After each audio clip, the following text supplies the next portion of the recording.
अंधेरीमध्ये 10 seat आहे. तुमच्या आशीर्वादाने आपण 10 सीट निवडून कसं येतील याचे प्रयत्न आपला चालू आहे. आज मोठे संख्येने आणि अंधेरीचे नामवंत असे नेते हा भारतीय जनता पार्टीमध्ये पक्षप्रवेश करतायत. त्यांचेही मनापासून अभिनंदन करतो. परत महाराष्ट्र राज्यामध्ये महायुतीची सरकार आहे आणि मुंबईचा महापौर आपला बसणार आहे. तर आपला हा जिल्ह्याचा अंधेरी शहराचा विकास होईल. मी आपला कडकडीची विनंती करतो की आता 4 दिवस उरलेले आहेत. 4 दिवसात आपण घराघरी जाऊन आपला उमेदवाराचा प्रचार करावा आणि महायुतीचे सर्व उमेदवार हा निवडून द्यावा अशी मी विनंती करतो. मुख्यमंत्री महोदय इथे आलेले आहेत. मुख्यमंत्री महोदयांना विनंती केलेली आहे की अंधेरी पूर्व विधानसभेत हा वेळी आपले सर्वचे सर्व उमेदवार हा निवडून येतील अशी परिस्थिती आता सध्या आहे. आपला सर्वांवर माझा विश्वास आहे. तुम्ही मला आमदार 25,000 मताधिक्याने निवडून दिला. तसंच आपले जे महायुतीचे उमेदवार आहेत त्यांना आपण निवडून द्या अशी मी विनंती करतो आणि जास्त भाषण करणार नाही.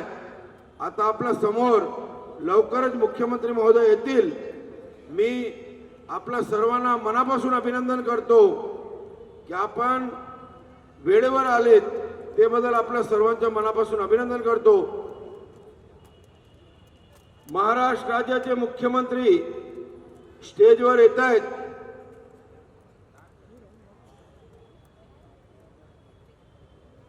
लाडली बहिणाचे लाडले भाऊ देवा भाऊ आपल्या समोर येत आहेत. आपण सर्वांनी उभं राहून त्यांचे अभिनंदन करावं अशी मी मनापासून विनंती करतो. लाडली बहिणीचे लाडले भाऊ महाराष्ट्र राज्याचे विकास पुरुष महाराष्ट्र राज्याचे लोकप्रिय मुख्यमंत्री देवेंद्र फडणवीस आपल्या समोर येत आहेत.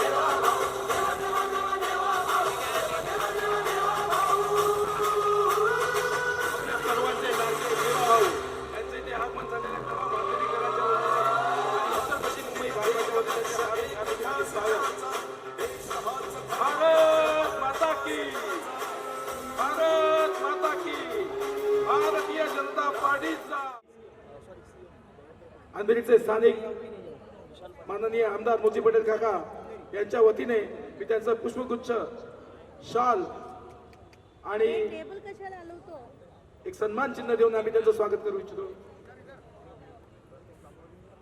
भारत माता की, भारत माता की, वंदे वंदे. सियावर रामचंद्र की, पवन सुत हनुमान की, जय जय श्री राम.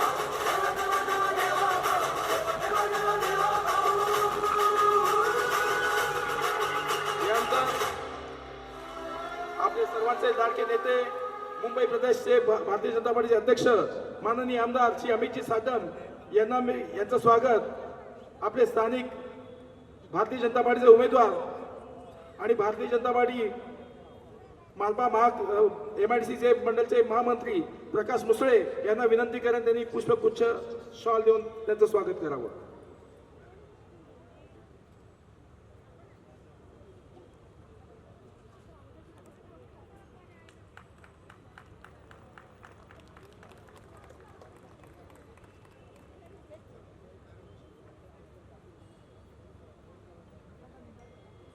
भारत माता की, भारत माता की.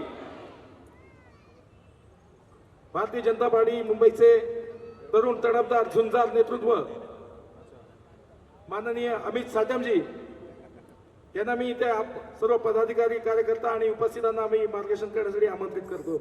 माननीय अमितजी.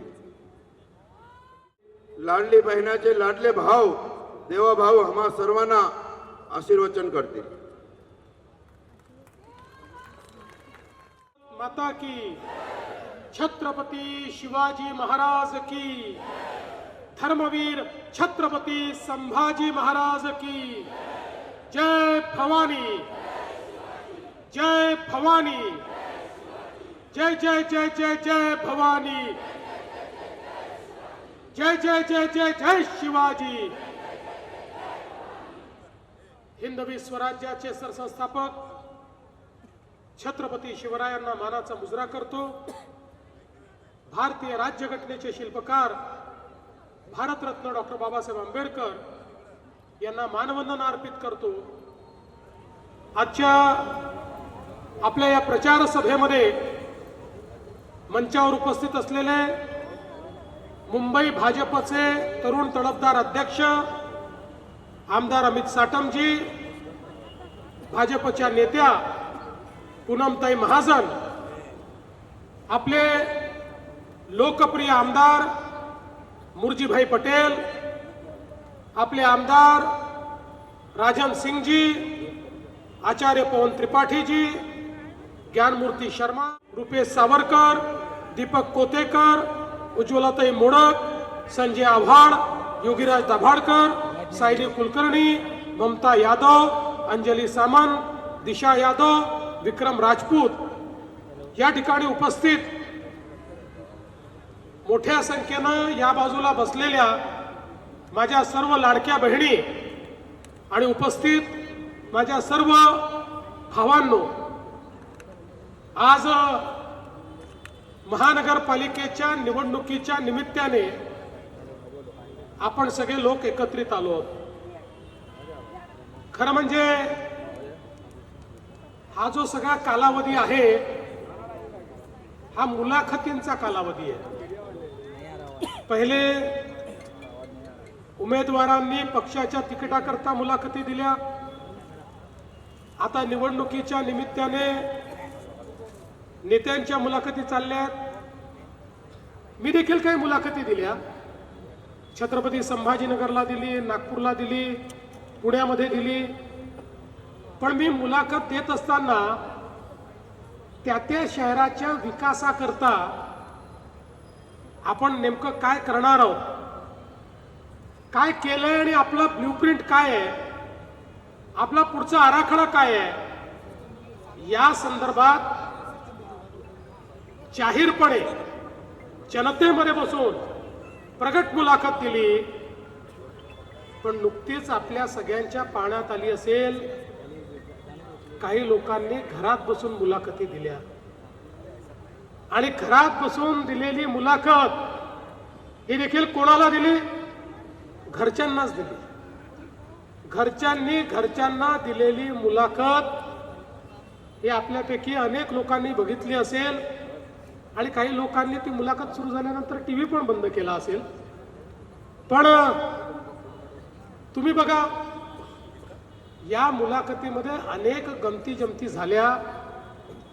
आपल्याला लक्षात असेल, मी कांदिवलीच्या सभेत म्हणालो होतो, शिवसेना मनसेची म्हणजेच उद्धव ठाकरेजी आणि राज ठाकरेजी यांची युती म्हणजे कन्फ्युजन आणि करप्शनची युती आहे. मी त्यावेळी हे सांगितलं नव्हतं कोण कन्फ्युजन कोण करप्ट आहे, हे मी सांगितलं नव्हतं. मी टोपी फेकली होती. पण या घरच्या घरी घेतलेल्या मुलाखतीमध्ये संपादकांनी परफेक्ट ओळखलं आणि संपादकांनी संजय राऊतांनी राज ठाकरेंना विचारलं, म्हणाले तुम्हाला फडणवीसांनी कन्फ्यूज म्हटलं आणि उद्धव ठाकरेंना विचारलं तुम्हाला करप्ट म्हटलं. आता बघा, मी तर कोणाला काही म्हटलं नव्हतं, मी तर केवळ टोपी फेकली होती. पण संपादकांनी बरोबर ज्याच्या डोक्यात ती टोपी लावायची आहे त्याच्या डोक्यामध्ये ती टोपी त्या ठिकाणी लावली आणि नेमका प्रश्न हा त्या ठिकाणी विचारला. पण काही हरकत नाही. याच मुलाखतीमध्ये ते दोघेही असं म्हणाले की भाजपचे लोक, हे मुख्यमंत्री, यांचे नेते, यांचा कोणाचाही जन्म मुंबईमध्ये झालेला नाही आणि म्हणून मुंबईबद्दल यांना काही माहिती नाही. मुंबईच्या काय समस्या आहेत या यांना माहिती नाही. मुंबईचा काय विकास केला पाहिजे हे यांना माहिती नाही. हे बाहेरून आलेले आहेत. आता मला सांगा, हिंदू हृदय सम्राट शिवसेना प्रमुख बाळासाहेब ठाकरे यांच्यापेक्षा जास्त मुंबई कोणाला माहिती होती का? त्यांना सर्वात चांगली मुंबई माहिती होती. मुंबईकरांची नाडी माहिती होती. मुंबईची संकल्पना, मुंबईचा विकास माहिती होता. त्यांचा जन्म तर पुण्यात झाला होता. ते काही मुंबईमध्ये जन्मलेले नव्हते. आणि त्याच वेळी जे म्हणतात आम्ही मुंबईत जन्मलो म्हणून मुंबईकरांच्या समस्या आम्हाला माहिती आहे, ते जन्मून जवान झाले, आता म्हातारे होऊ लागले, तरी मुंबईची एकही समस्या आजपर्यंत त्यांनी सोडवली नाही. मुंबईबद्दल एकही काम ते दाखवू शकत नाही की या मुंबईकरांकरता त्यांनी काय केलं, या मुंबईतल्या मराठी माणसाकरता काय केलं, या मुंबईतल्या सामान्य माणसाच्या जीवनामध्ये परिवर्तन आणण्याकरता त्यांनी काय केलं. जर तुम्ही काहीच दाखवू शकत नाही तर केवळ मुंबईमध्ये तुम्ही जन्माला आले म्हणून तुम्हाला फूल आणि हार घालायचे का?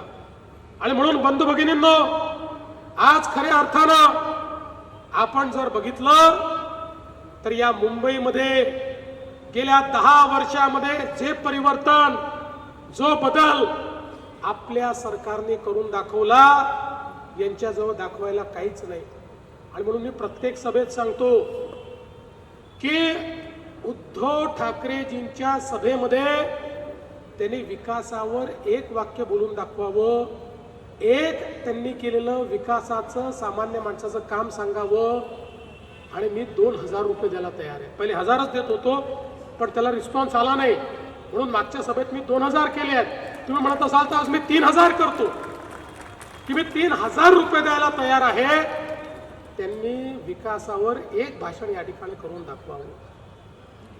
आज ते मराठी माणसाबद्दल बोलतात, मुंबईकरांबद्दल बोलतात. मला सांगा, सामान्य मुंबईकर हा मुंबईतनं हद्दपार का झाला? या मुंबईमध्ये गरीबाला घर का नाही मिळालं? या मुंबईतल्या मराठी माणसाला, या मुंबईतल्या गरीबाला वसई विरारच्या पलीकडे का जावं लागलं? 25 वर्ष महानगरपालिका तुमच्याकडे होती. त्या महानगरपालिकेच्या माध्यमातून या सामान्य माणसाला घर मिळालं पाहिजे, याकरता तुम्ही नेमकं काय केलं? हा सवाल ज्यावेळेस मी विचारतो ते उत्तर देऊ शकत नाही. पण त्याच वेळी मुंबईतल्या मराठी माणसाकरता BDD चाळीचं रिडेव्हलपमेंट करून 100 फुटातल्या माणसाला 500 फुटाचं घर हे आम्ही या ठिकाणी दिलं. या गोरेगावच्या पत्रा चाळीमध्ये राहणारा तो माणूस ज्याने शिवसेनेवर, बाळासाहेब ठाकरेंवर प्रचंड प्रेम केलं, त्या पत्रा चाळीतल्या आमच्या माणसाला यांच्याच बिल्डरांनी बेघर केलं. 20 वर्ष बाहेर काढून टाकलं.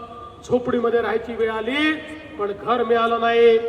त्या सगळ्या बिल्डरांना जेरबंद करून त्यांनाही त्यांच्या हक्काचं घर त्याच ठिकाणी भारतीय जनता पार्टीच्या आपल्या सरकारने त्या ठिकाणी दिलं. आज सामान्य माणसाच्या घराचा प्रश्न, रिडेव्हलपमेंटचा प्रश्न, सेल्फ रिडेव्हलपमेंटचा प्रश्न आणि त्यासोबत SRAचा प्रश्न देखील आपण सोडवतो. SRAच्या इतक्या योजना रखडल्या. 20-20 वर्ष लोक आपली झोपडी देऊन बसले, घरही मिळत नाही, भाडंही मिळत नाही. आपण सांगितलं चालणार नाही. असे जेवढे विकासक आहेत त्या विकासकांचं त्या ठिकाणी आपण LOI रद्द केला, नवीन विकासक आणले आणि काही झोपडपट्ट्या तर थेट SRAने स्वतःच बिल्डर बनवून, विकासक बनवून त्या ठिकाणी डेव्हलप करायच्या. काही MMRDAने डेव्हलप करायच्या, काही महानगरपालिकेने डेव्हलप करायच्या. अशा प्रकारचा निर्णय घेऊन आणि ऍडव्हान्स मध्ये अनेक लोकांची भाडी भरून त्या झोपडपट्टी धारकांना घर मिळालं पाहिजे या दृष्टीनं आपण काम चालू केलं. आणि आता तर मुरजीभाईंनी माझ्याकडे याही भागातल्या काही SRIचे विषय आणले आहेत. तुम्ही काळजी करू नका. मुरजीभाईंनी जे विषय माझ्या समोर मांडलेले आहेत SRIचे, ते सगळे विषय सोडवण्याची जबाबदारी या ठिकाणी मी घेतो. गरीब माणसाला घर मिळालं पाहिजे. आज या मुंबईला स्लम फ्री करण्याचा आमचा मानस आहे. आणि स्लम फ्रीचा अर्थ लोकांना स्लम मधनं बाहेर काढणं नाही आहे. स्लम फ्रीचा अर्थ मुंबईच्या झोपडपट्टीत राहणाऱ्या प्रत्येक व्यक्तीला त्याच्या मालकीचं घर देणं, हे आमचं ध्येय आहे. याकरता आम्ही या ठिकाणी काम करतो. आज मुंबईकरांकरता आपल्या सरकारने या ठिकाणी मुंबईकरांचं जीवन सुकर झालं पाहिजे म्हणून मुंबईमध्ये मेट्रो आणली. तुम्ही बघा, पूर्वीच्या सरकारच्या काळामध्ये 11 वर्षात 11 किलोमीटरची मेट्रो त्यांनी केली. आणि आपण जर बघितलं तर आपल्या सरकारच्या काळामध्ये या ठिकाणी 5 वर्षामध्ये 475 किलोमीटर मेट्रोचं नेटवर्क हे आपण त्या ठिकाणी बांधायला घेतलं आणि त्यातलं मोठ्या प्रमाणात नेटवर्क आपण पूर्ण केलं.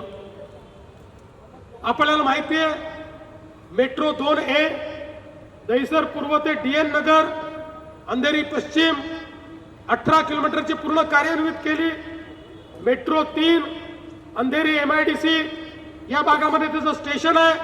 ही मेट्रो 3 कुलाब्यापासून तर सिप्स पर्यंत देशातली नाही, एशियातली सगळ्यात मोठी सिंगल अंडरग्राऊंड लाईन आहे, जी आपण मात्र 5 वर्षामध्ये या ठिकाणी पूर्ण केली.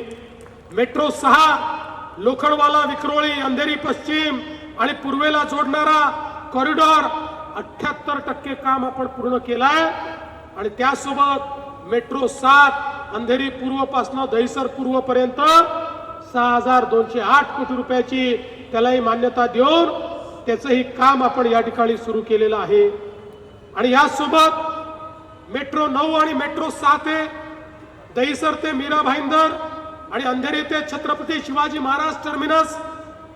मेट्रो 9चं काम 88% आणि 7चं कामही जवळपास 50% पूर्ण केलाय. 6607 कोटी रुपयाची मेट्रो आहे. आणि आपण जर विचार केला तर हा सगळा अंधेरीपासून वर्सोव्यापर्यंतचा जो सगळा भाग आहे, या सगळ्या भागाला सर्वात जास्त मेट्रोचा फायदा या ठिकाणी झाला आहे आणि पुढे तो होणार आहे. आणि या मेट्रोमुळे आज मोठ्या प्रमाणात ट्रॅफिकचं कंजेशन हे आपण त्या ठिकाणी कमी केलं.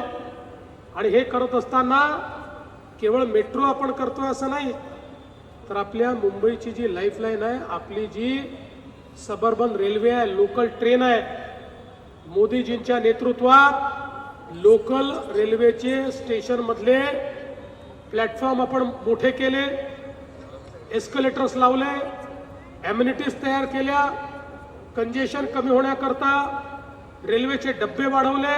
आता अजून 3 डब्बे वाढवण्याचा प्रयत्न करतोय. नवीन सिग्नलिंग सिस्टीम आपण त्या ठिकाणी लावली.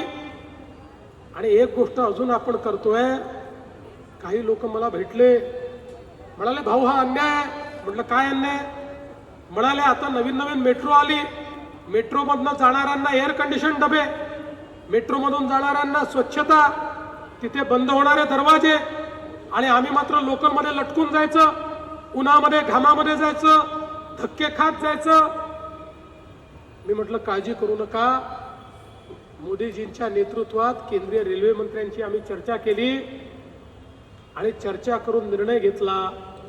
50% केंद्र सरकार, 50% राज्य सरकार मिळून आता आपल्या लोकल ट्रेनला, सबर्बन रेल्वेलाही दरवाजा बंद होणारे AC डब्बे आम्ही लावणार आहोत.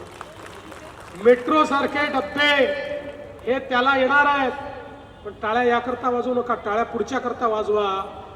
हे जरी आम्ही लोकल ट्रेन AC केली तरी सेकंड क्लासच्या तिकिटामध्ये 1 रुपयाची देखील वाढ आम्ही करणार नाही.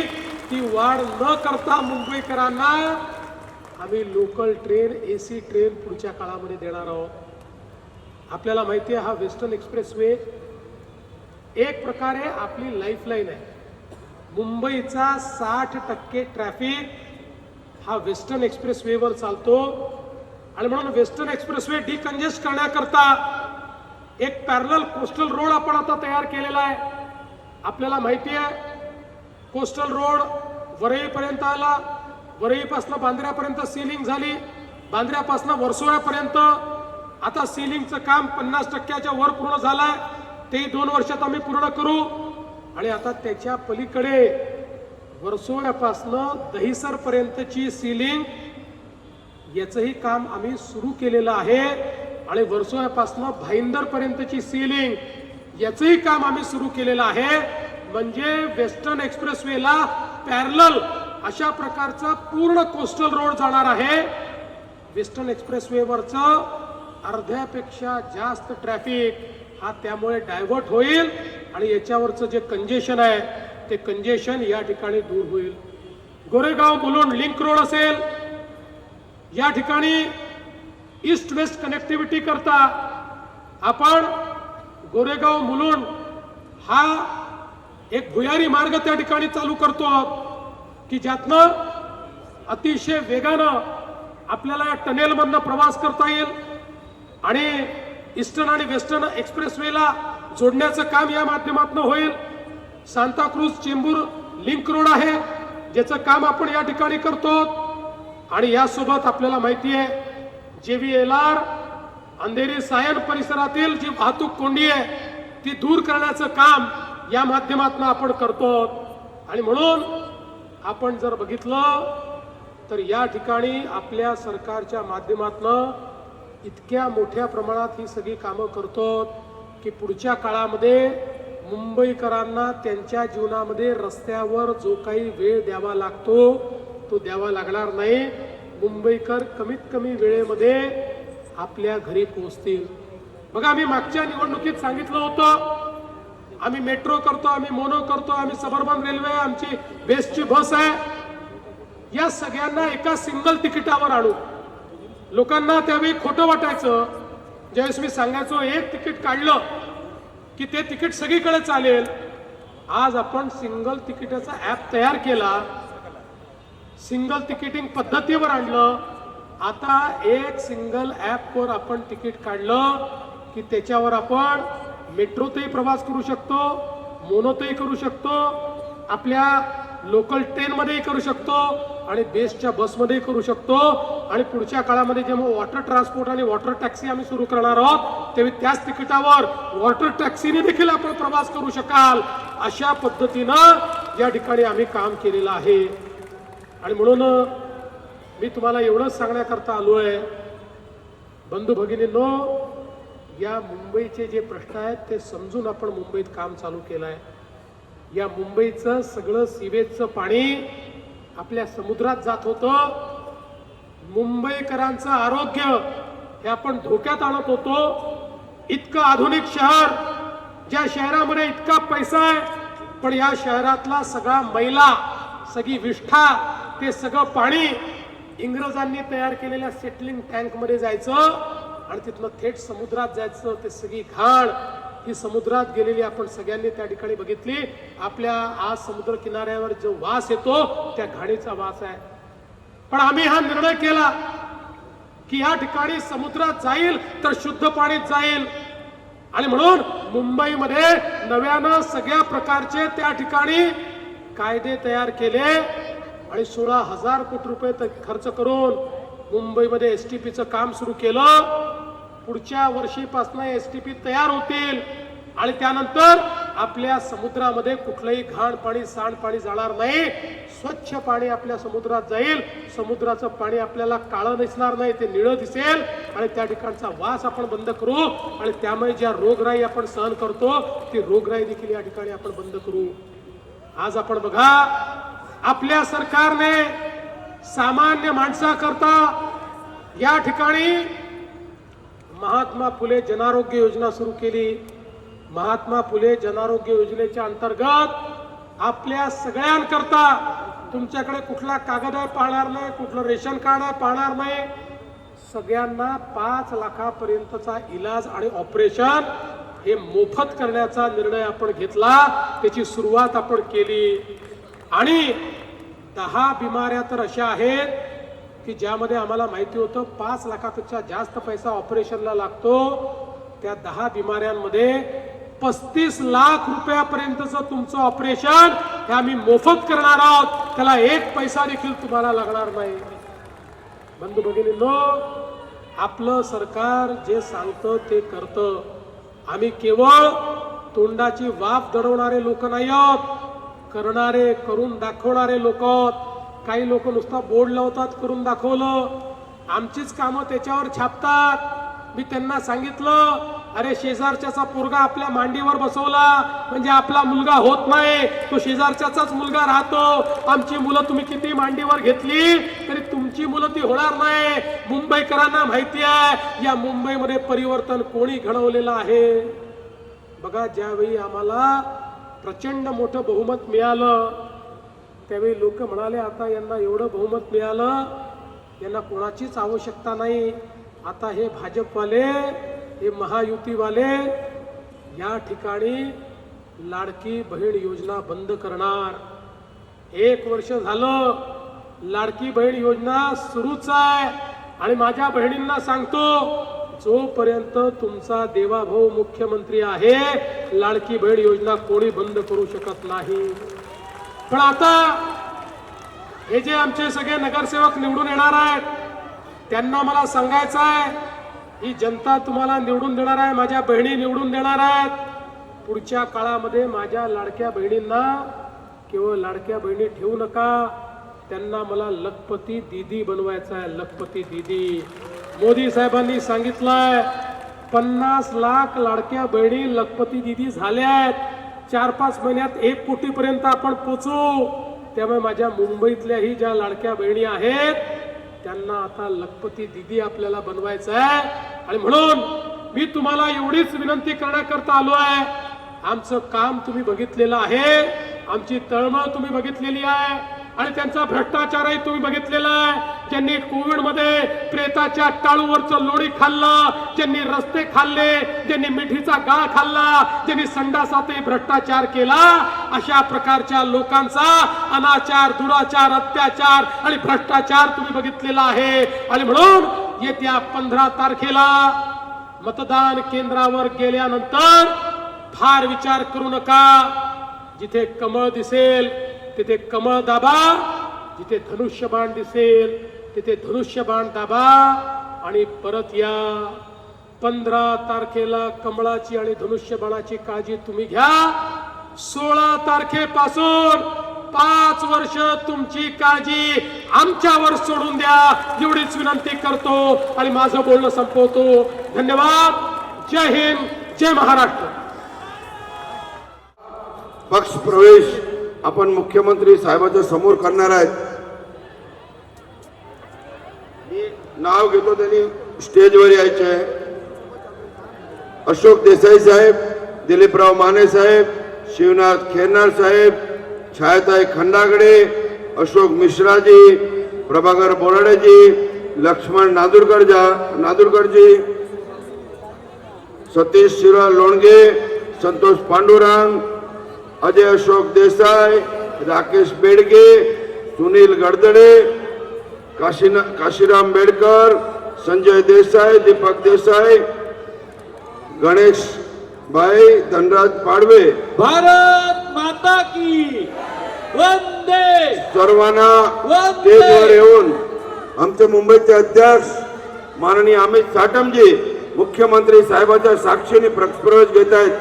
त्यांना कडकडीची विनंती आहे ते स्टेजवर यायचे. सबका ले रहा हूँ, वो कहाँ है?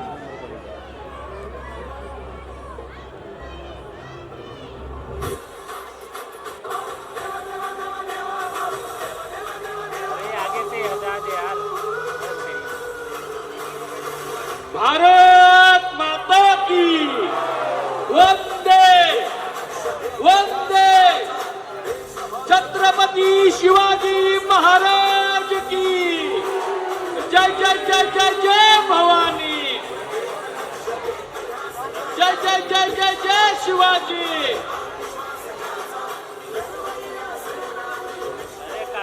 बाळासाहेब खंडागडे यांनी कृपया स्टेजवर यावं.